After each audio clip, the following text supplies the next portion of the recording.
Banyak sekali perbuatan syirik yang dilakukan oleh para jamaah haji dan umroh di Tanah Suci. Mereka telah mengotori tempat-tempat suci di Makkah dan Madinah dengan benda-benda haram.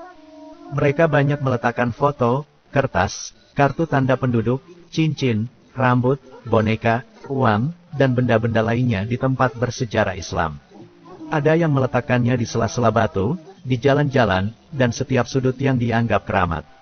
Banyak dari para jamaah yang percaya bahwa dengan meletakkan barang-barang aneh itu di tempat-tempat keramat, maka bisa tercapai segala hajat dan keinginannya.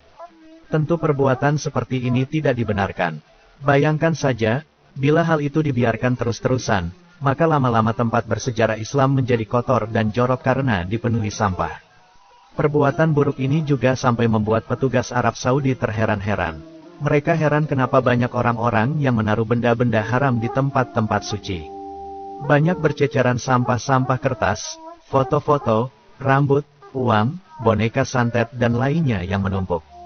Padahal, jika ingin doa dan hajatnya terkabul, sebaiknya cukup berdoa kepada Allah Subhanahu wa Ta'ala saja dan tak perlu membawa sampah ke tempat-tempat suci.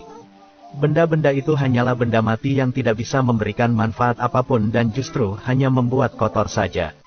Termasuk perbuatan syirik yaitu meyakini benda itu bisa mengabulkan doa dan hajat manusia. Yang bisa mengabulkan doa hanyalah Allah Subhanahu wa Ta'ala. Tidak hanya itu, banyak juga para jamaah haji yang mencoret-coret benda-benda dan tempat-tempat bersejarah. Mereka menulis nama dan harapan mereka di batu-batu dan tugu Jabal Rahmah. Entah apa maksud dan tujuan para jamaah haji ini. Perbuatan buruk ini tentu merusak pemandangan dan bangunan-bangunan suci. Coba lihat, inilah kondisi tugu Jabal Rahmah yang sudah menghitam karena ulah tangan-tangan jahil para umat muslim yang aneh. Tidak hanya itu, terlihat juga banyak orang-orang yang bersujud di depan tugu Jabal Rahmah seperti menyembah-nyembah tugu itu. Ada juga yang menulis dan mencoret tugu Jabal Rahmah sampai menghitam. Perbuatan aneh jamaah haji selanjutnya adalah saat melempar jumroh. Terlihat, banyak orang-orang yang melakukan ritual melempar jumroh dengan gaya yang aneh. Ada yang lari-lari seperti orang kesurupan. Gilanya lagi, ada jamaah haji yang melempar jumroh tidak dengan menggunakan kerikil, melainkan malah menggunakan sandal mereka. Kemudian, perbuatan aneh juga dilakukan oleh orang-orang Syiah. Mereka terlihat mengambil batu-batu kerikil di Makkah dengan tujuan yang tidak diketahui. Orang-orang Syiah memang memiliki akidah yang berbeda dengan orang Islam Sunni.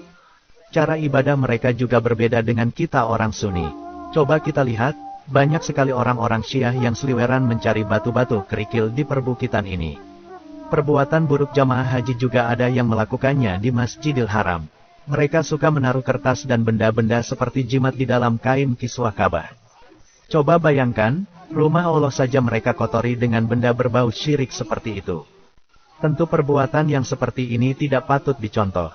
Pasalnya, Ka'bah adalah tempat suci yang biasa digunakan umat Islam untuk beribadah. Tetapi, kenapa masih banyak orang-orang yang melakukan kemaksiatan ketika menjalankan ibadah haji? Bagaimana mungkin seorang jamaah haji bisa mendapatkan haji yang mabrur kalau suka berbuat maksiat dan kesyirikan di tanah suci? Penting sekali bagi para jamaah haji untuk mengetahui mana yang halal dan mana yang haram ketika menjalankan ibadah di tanah suci, agar nantinya tidak terjerumus ke dalam lembah setan yang sesat.